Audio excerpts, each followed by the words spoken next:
The CBS Radio Mystery Theater presents...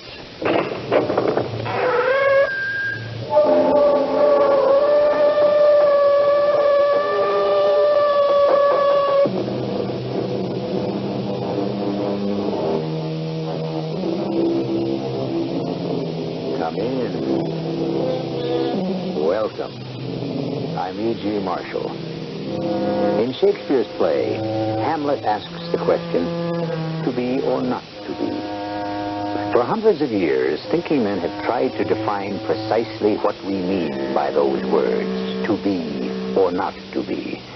Because there are times when the line between being and not being, the distinction between what some of us call life and death, is such a thin line that it is difficult to say whether at some particular point a human being actually is or is not.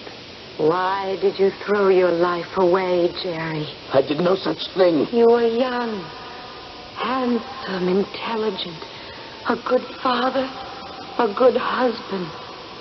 But no more. No more. Now you're a hero. A dead hero. No, I don't believe you, Marion. You don't want to believe me. Open your eyes. Wide. If you can. Now. Tell me what you see. Nothing. Everything's black. I see nothing. Then admit it, Jerry. Admit what? The simple fact that you are dead. The fact that you are buried. The fact that I am up here, your widow, kneeling now in sorrow at your grave.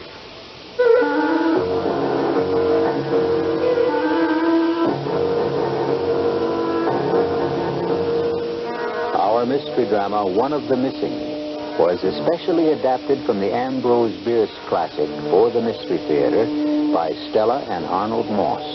It stars Christopher Tabori. I'll be back shortly with Act One.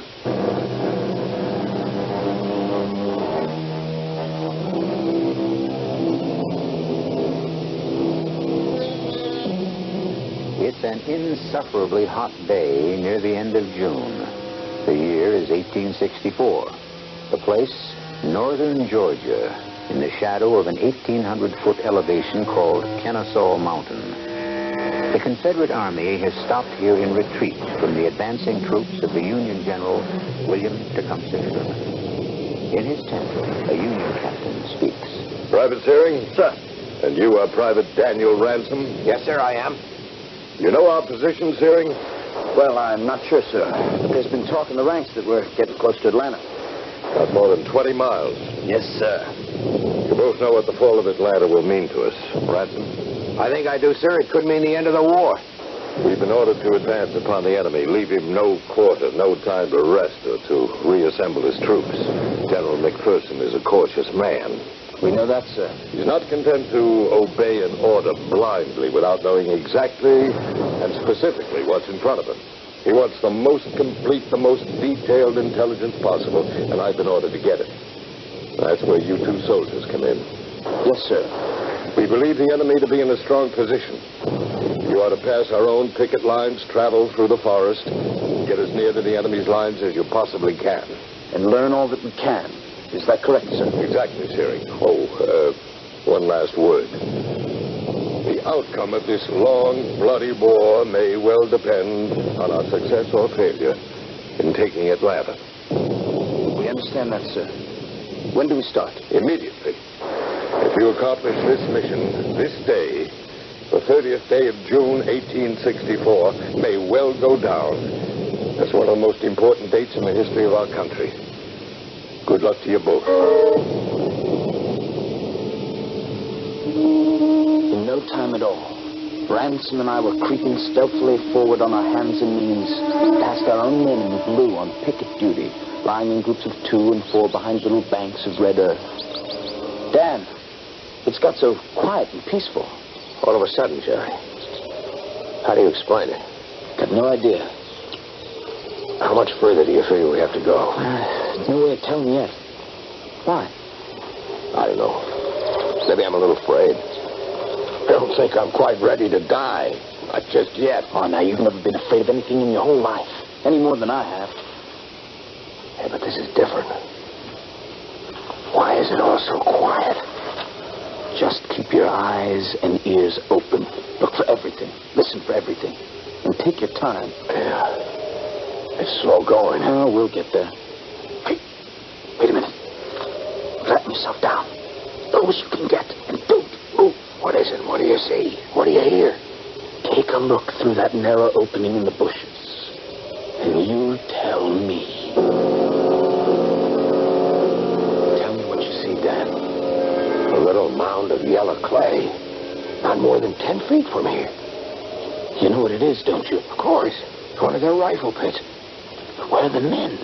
Be careful, Jerry. Don't worry. Jerry, what are you doing? Look over there, Dan. 2 boys in gray, sitting with their backs leaning against that sycamore tree. What do we do? Well, we capture them, Dan. You and I capture them. You're fast asleep. The captain never counted on this. Information from 2 prisoners of war. You cover the one on the left. I'll cover the other one. All right. Oh, Johnny Reb. The war's going to be over for you. On your feet. Hands over your head. They don't hear you. Get up off your bottoms before I...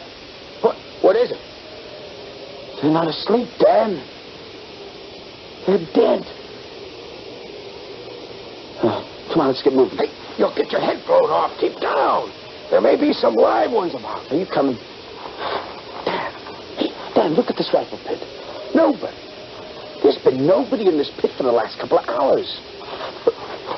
Same's true for that pit over here. And this one. No, Dan. It's just the 2 of us. Where do you suppose they've gone? I'm not sure.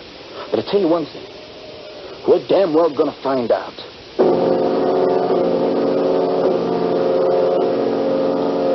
We pushed across the line of abandoned rifle pits, running from one cover to another in the open forest, looking into every conceivable hiding place to discover any possible stragglers. Not a soul. The enemy was gone. After a while, we came to the edge of a plantation. One of those forlorn, deserted homesteads, upgrown by now with brambles, ugly broken fences, and desolate with blank openings, where there once were doors and windows. Hey, watch your step, Dan. You can't tell what might be in there. Could be a trap. No, I don't think so. We're not going to take any chances. How long do you figure we've been out? Well, not as long as it feels. We can't have come too far. We're still alive. Dan, look over there. A little building? What is it? Oh, what was it? Looks like a single room sitting on top of 4 high posts. Yeah, about 10 feet off of the ground. What do you say we take a look? Be a fine place to get a good peek at the country from all angles. And maybe find out the direction they took when they withdrew. Keep your rifle steady, just in case. This little shack has certainly taken a beating. It's hardly more than a roof on stilts. Most of the flooring has fallen away. The joists, the planks, just rotten away. Looks as if the whole thing would go down at the touch of a finger. If we move slowly, I think we can get to the top there without anything happening. I think it will bear our weight. Careful now, Jerry. Here we go. Come on, give me a hand, Dan. There we are. You all right? Fine. Here, take my field glasses. That's quite a view from up. No. Dan, will you take a look at that? Where? That way. They can't be more than half a mile away.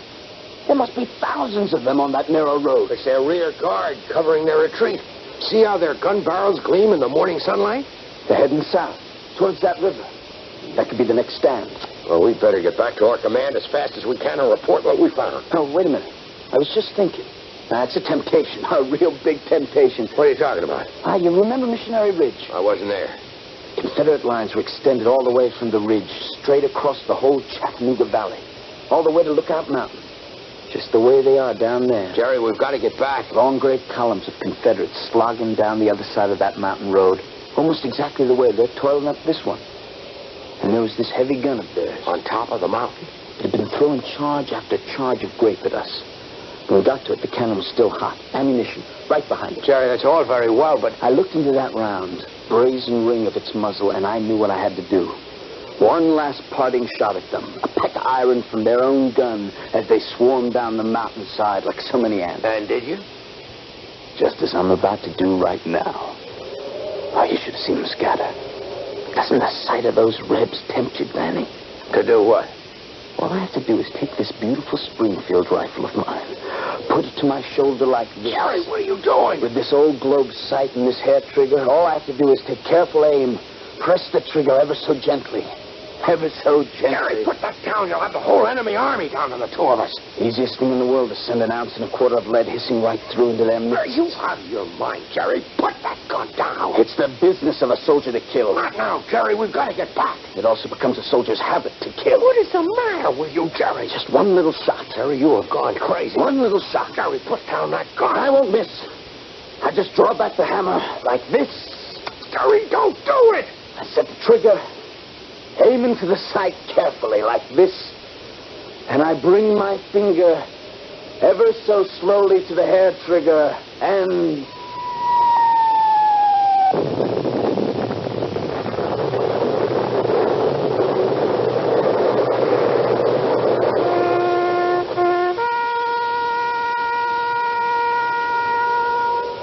I am the resurrection and the life, saith the Lord.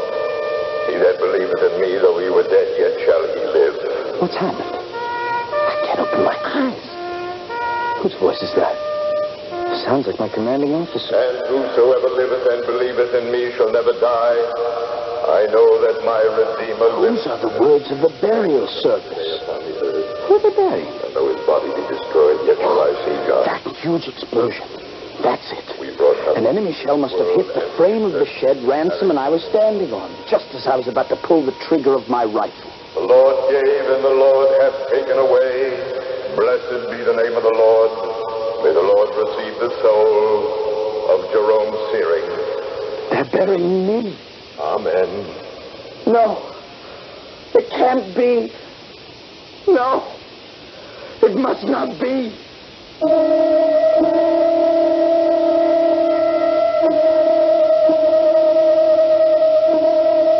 Someone once called life a means to an end that sooner or later catches up with all of us. Someone else compared life to a cup of tea.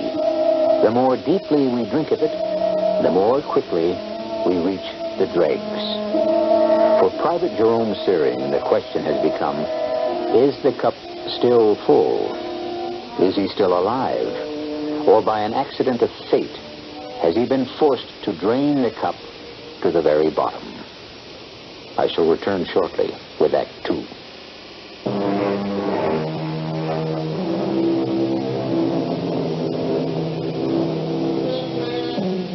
When that day comes, as it must to all men, when we have drawn our last breath, will there be some signal, some way of knowing that the end indeed has come? Or do we, as Jerome Searing may be doing, settle for the idea that our whole life is a kind of dream within a dream, from which we are awakened by death itself?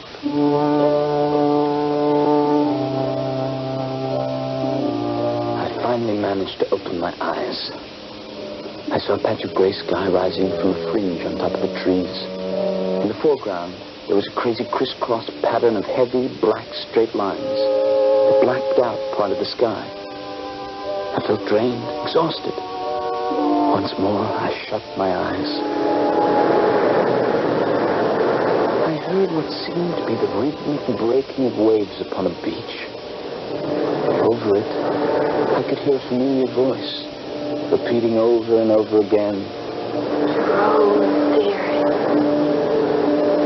Jerome Searing. You are caught like a rat in a trap. A rat in a trap. A rat in a trap. and then I heard something else. What's that? Who is that? Who is it? Walking there above my head. It's me, Jerry. Marion. Your wife, Jerry. Why are you here? I came to mourn at your grave. My grave? To add my weight and the weight of our child to the weight of the earth upon your breast. Why are you saying these things, Marion? Why did you throw your life away? I've done no such thing. The brave Private Jerome Fearing. Young, handsome, intelligent. A good father. A good husband. Those are the things you were, Jerry. Now you're a hero. A dead hero. I don't believe you. You don't want to believe me. Open your eyes. Wide. If you can, Jerry. What do you see? Nothing. Everything's become black. And outside of your voice up there, I hear nothing. Then admit it, Jerry. Admit what? The simple fact that you are dead. That you are buried. That I am up here, your widow, kneeling now in sorrow on your grave. I tried to open my eyes a second time. I took a deep breath, but breathing was difficult. Everything about me was so still. And then it all came back. The shack, the retreating enemy troops, my sighting the rifle, the explosion of the Confederate artillery. And I remembered Danny. Dan? Danny! Where are you, Danny? Where are you? Are you here? Jerry, are you all right? I can't see you, Dan. Where are you? I can see you. Just about. I'm over here, not more than 10 feet from you. I hear your voice. My eyes are open, but I can't see you. I can't move. Can you, Danny? I don't know. Very little. Maybe just enough to... What's wrong, Jerry? I'm lying here flat on my back, but on an angle. My head's a little higher than my feet. My back is supported by some kind of solid wooden beam. You can't move at all? Not an inch. There's another tremendous piece of timber lying right on my chest, much too heavy to move. And there's a kind of brace that joins at right angles that has me wedged against a pile of boards on my left. Can't move my left arm at all. How about your legs? They're straight out, I think. I've no feeling in them. My head feels as if it were being held in some kind of tight vice. I can move my eyes and my chin, but that's all. How about you, Dan? Not quite that bad, I guess. Even if I could move, this whole mess might come down on us and make things worse than they are. The slightest move. Yeah, you may be right, Dan. But if we don't take that chance, we could be here forever. And nobody would ever know. Dan, I can move the fingers of my right hand. Anything else? No, nothing else. I'm gonna try to move, Jerry.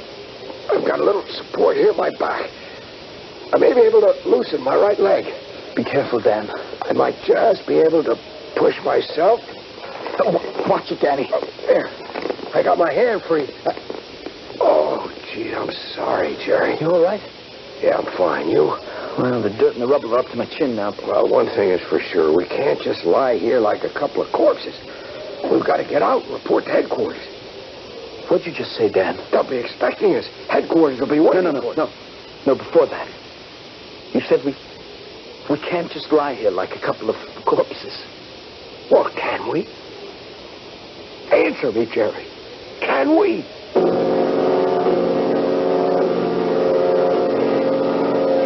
As I tried to find an answer to Danny's question, once more I heard the voice of my wife, Marion. We were both standing at the mouth of Dead Man's Cave. It seemed like 1,000 years ago. Oh, we finally made it, Jerry. Dead Man's Cave. What a climb. I was sure once we made it past Ghost Rock, the rest would be easy. Now, as soon as we catch our breath, we'll have a look inside. And we're going to find out why they say it's haunted. Let's rest a little first. Oh, Jerry, darling. You know there's going to be a war. It looks that way. Promise me one thing. If I can. Wait until your time comes. Don't volunteer. Let's have as much time together as we can before you feel you have to go. I can't promise that. Why not? Oh, please, Jerry. Because I've already volunteered yesterday. Oh, Jerry, you don't have the remotest idea of the meaning of the word fear, do you? Jerry!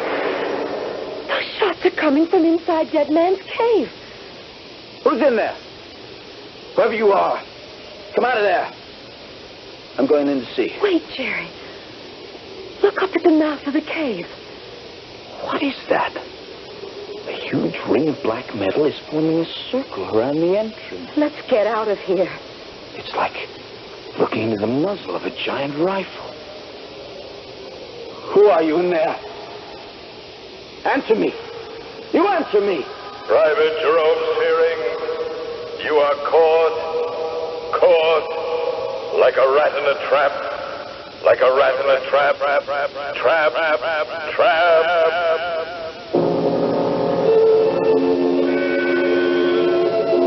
At that point, I found myself staring into two beady, red little eyes. They came closer and closer. They became larger and larger. I was staring into the eyes of an oversized rat that must have lived in the shed where we were standing on before it collapsed. Get away. You've no business here. The creature scampered away. We're alive, all right. Why we should be, I hardly know after practically the whole world fell down on us. We're alive, no question about it.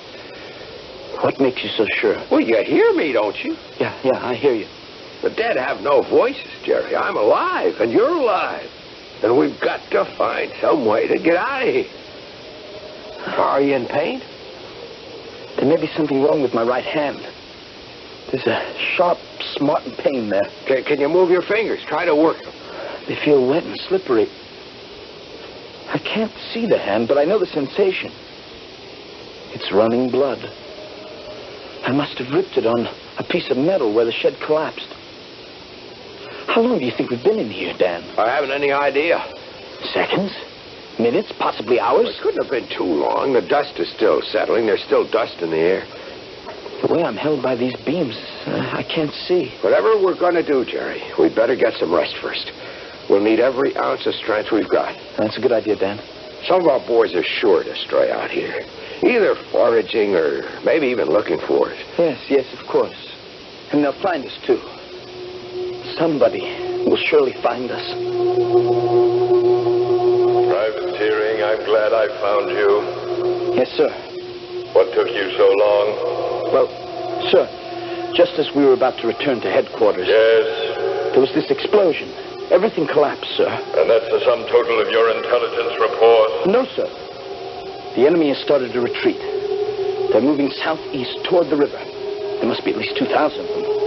I should judge they began their retreat about 2 hours ago. Fine work, Searing. Excellent. I'll see that you're properly rewarded. Your country will be very proud of you. Yes, thank you, sir. And now, would it be possible to get us out of here? We can't stay here like this forever. You won't have to, Searing. Thank you, sir. Sooner or later, you'll be taken out. Sooner or later?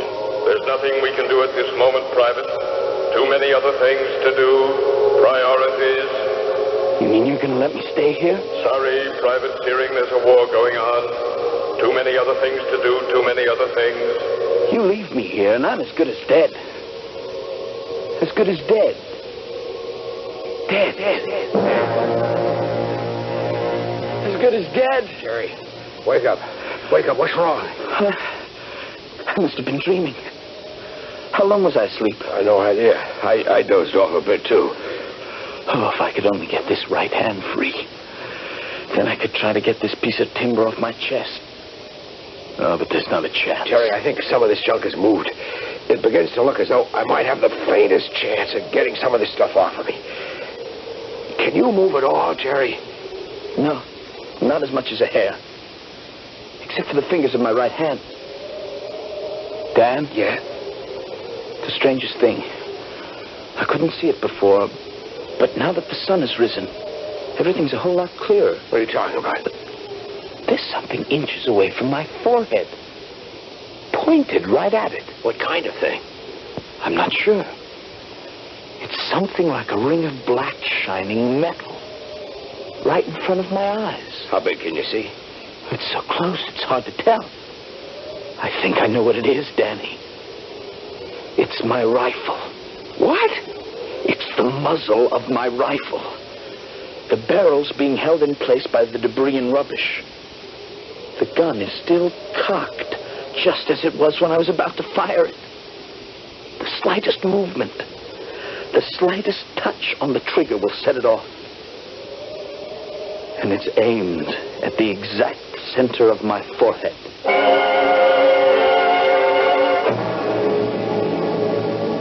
Do you remember the story of the ancient Greek Damocles, who was invited to a sumptuous banquet?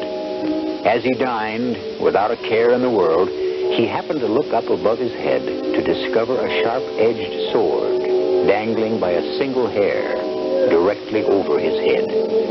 His host had placed it there to impress Damocles with the dangerous nature of life itself. Private Jerome Searing finds that his life is hanging by the same sort of fragile thread. The outcome? I'll return shortly with Act 3.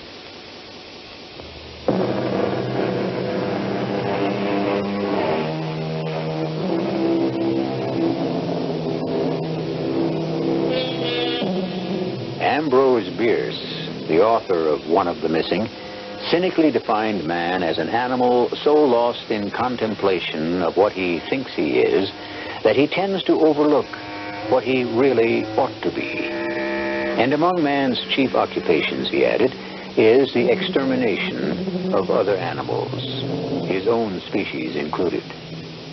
With his loaded rifle pointed at his head, unable to move, and having lost all sense of the passing of time, Private Jerome Searing's chief occupation is to find some way of preventing his accidental extermination by his own hand. Jerry? Jerry, are you awake? Yeah, I'm awake. You all right? The barrel of my rifle seems to be closer to my head than it was before. I can't breathe for fear of setting it off. I'm afraid to move. How's your hand? It's still losing blood. It's begun to throb, a slow, regular pulsation, each one sharper than the one before. Now that we've rested a bit, we'll figure something out. Dan. What is it? That rat that was here before. It's come back again. It won't harm you, I'm sure. It's slowly making its way up the wooden stock of the rifle. Its eyes are looking straight into mine as it moves forward. Now it's sniffing around the hair trigger. Dan, what do I do? Just keep still. Don't move.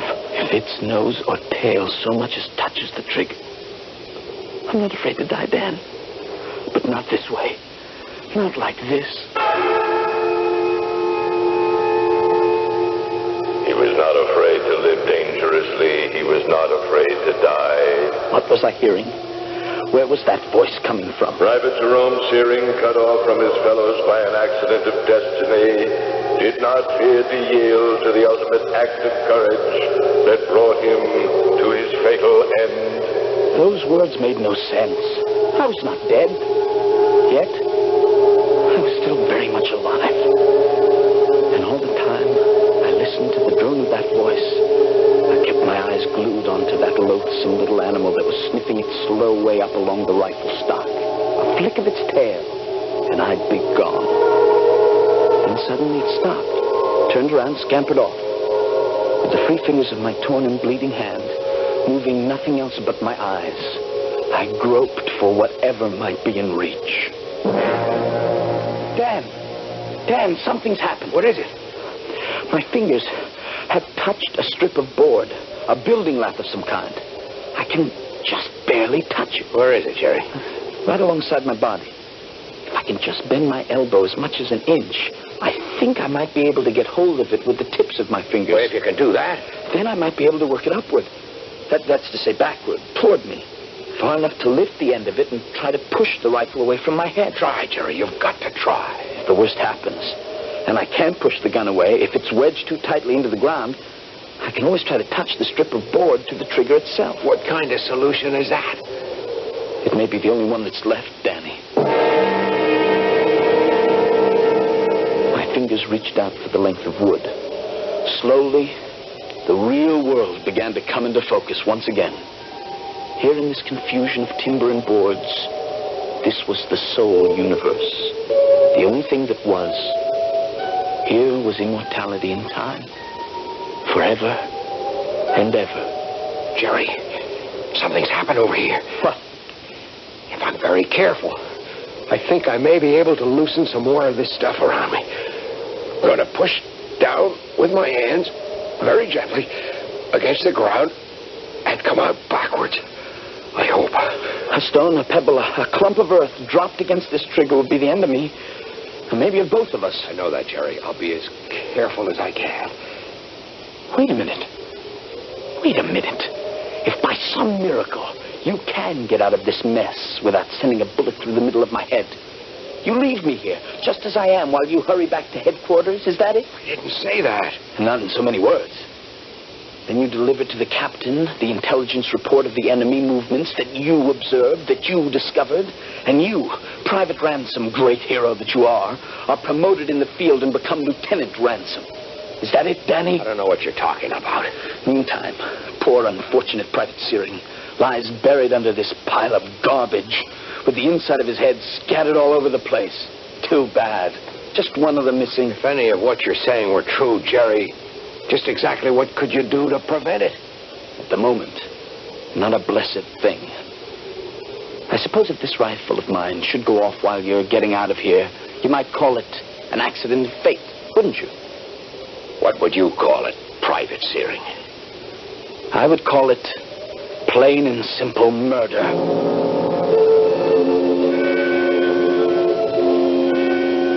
For a moment in time, there was nothing. I must have blacked out. Soon I found myself trembling in every fiber of my body, drenched in my own sweat. Dan? Danny! There was no answer. Of course, Danny had managed to escape. Well, hadn't he? Then a terrifying thought gripped my mind. Who was I calling? Danny? Danny Ransom? In a flash of clarity, it came to me. I had never in my life even known a Danny Ransom. How could he answer me? There is no Danny. There never was a Danny. Danny was a creation of my own fevered imagination. From the very beginning, I was sent out on this mission alone.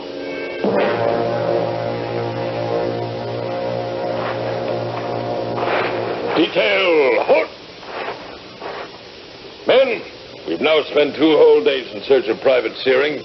We've not been able to find a single trace of him. I'm here, Captain. Right here. Practically under your nose. Having done everything within our power to find him or his body with no success, I feel that we would be justified in calling off the search. You can't do that. I'll die if you leave me, and you're so close. We'll return to quarters. Forward! Halt! Dan! Danny! No. I'd forgotten. There's no Danny. But if he had never existed, at least Marion did. My wife was no invention. If I could only be with her, this whole nightmare would go away. Who are you? Marion, it's me, Jerry. I've come home from the war. You've changed so? I didn't recognize you. Is the war ending? For me, it is. Why have you come here? This is my home. You're my wife. Why have you come? Take me back, Marion. Let me come home. I cannot. Too many things have changed.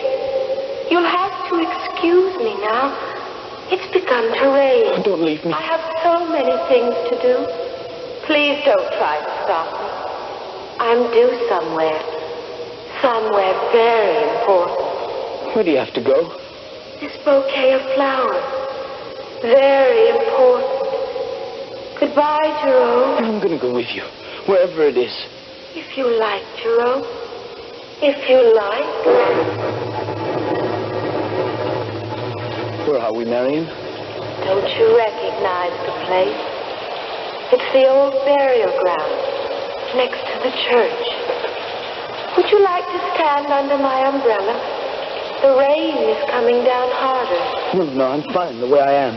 In recognition of his devotion to his country, above and beyond the call of duty. What's he doing here? He's no reason to... Shh, quiet, Jerome. The captain is speaking. It is my honor and privilege on this solemn occasion to bestow upon his widow, Marion, his country's acknowledgement of its gratitude in the form of this Medal of Honor, awarded posthumously. Mr. Searing, will you kindly step forward? Stop, Marion. Stop what you're doing. All of you. There's been a mistake. A huge mistake. I was alone again, buried in the rubble. Alone, except maybe for the rats. The fingers of my torn hand reach out for the strip of wood I had discovered. But somewhere the piece of wood met some kind of an obstruction. I was not able to touch the trigger.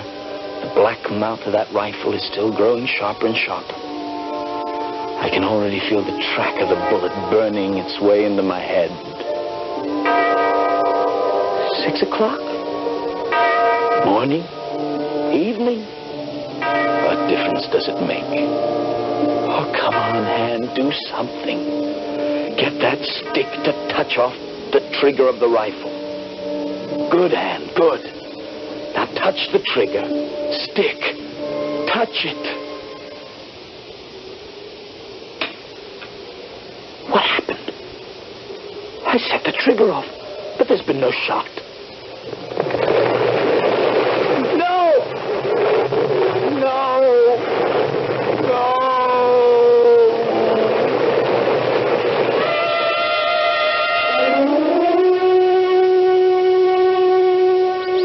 Sergeant? Sir? The squad ready? Yes, Captain. This will be our final attempt to locate Private Searing. Alive, if he's still alive, or dead. I understand, sir. Now, let me see now. It's exactly 1 minute past 6 a.m. Note that, won't you, for the report? And the date is... 6th of July, Captain. 6th of July. I sent him out on the 30th. He's been gone a week. Well, the chances of finding him alive... Now, what was that? Look through your field glasses, Sergeant. Over in that direction. Now, what do you see? That old shack we've had under observation. The dust is still rising. Must have just collapsed. That was the noise we heard. We had no shots. No explosion of any kind? Seems to have fallen by itself. It's a complete wreck. That's interesting. Well, while we're looking for Searing, we might take a quick look at it.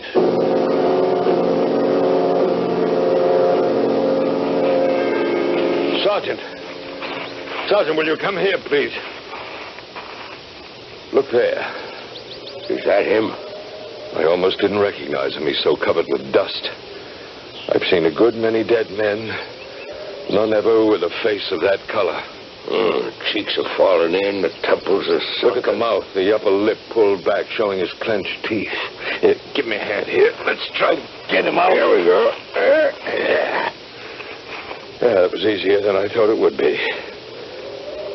The body outside of the right hand seems to be in excellent shape. No bones appear to be broken. Help me turn him over. Yep. Not a sign of any kind of a gun wound any place on the body. Do you see any? No, sir, none at all. Well, there's his rifle. May I have it, please? Thank you. It's strange. What's that, Captain? There's no shell in the chamber of the rifle. Not even a spent one. Searing's gun was not loaded. That's peculiar. Very strange. Such a good soldier. What would you suppose was the cause of death? It's hard to say. Maybe simple starvation or thirst, or a combination of both. After all, he's been dead a week. What time do you have, Sergeant? 6:18, sir. Remember that for the report. Yes, sir. And have your men carry the body back to camp. We'll give this soldier a burial befitting one of the bravest men our country will ever know.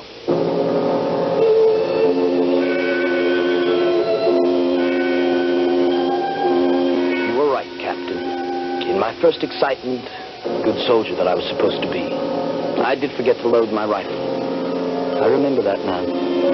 So my fears as I lay there in the rubble with the gun pointed at my head were groundless. But you're wrong, Captain, about everything else. I have not been dead a week, Captain. I have been dead just a bare 18 minutes. You should have noticed that my body is still warm, and I did not die of starvation or of thirst. This brave soldier, this formidable warrior died as much as he did from anything else. Of fear. The fear of dying.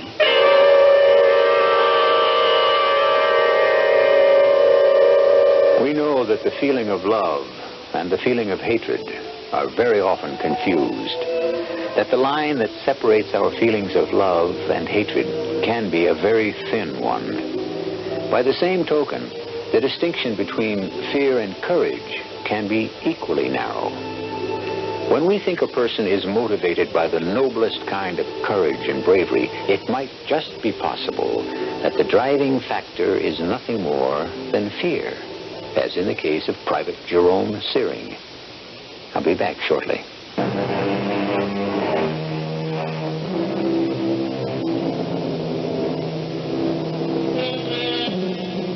An interesting footnote. Ambrose Bierce, author of this story, volunteered as a private in the Indiana Infantry at the outbreak of the Civil War in 1861. He served for the entire duration of the war, was twice wounded, once in the heel, and once more severely in the head. This occurred in the same battle of Kennesaw Mountain, which was the setting of our tale. I wonder if Bierce's head wound could have had anything to do with Jerome Searing's difficulties. Our cast included Christopher Tabori, Jennifer Harmon, Arnold Moss, and Mason Adams. The entire production was under the direction of Himan Brown. And now, a preview of our next tale. One first step, and at least one of you would be dead. Do you believe me? I believe you. But you can't just make us prisoners, have us disappear. Why? Who would be looking for you? Well, for me, no one. But my aunt, her editors, her bankers, There will be no problem. Everything will go along just as it has. Your aunt must write and send in her pages. You will continue her correspondence, go to the bank, continue as usual. But how long do you think you can keep this up? Till I can make my arrangements to pass to safety. Then you will leave us alone. Then, mademoiselle, I would have no further use for either of you. This is E.G. Marshall inviting you to return to our Mystery Theater for another adventure in the macabre. Until next time, pleasant dreams.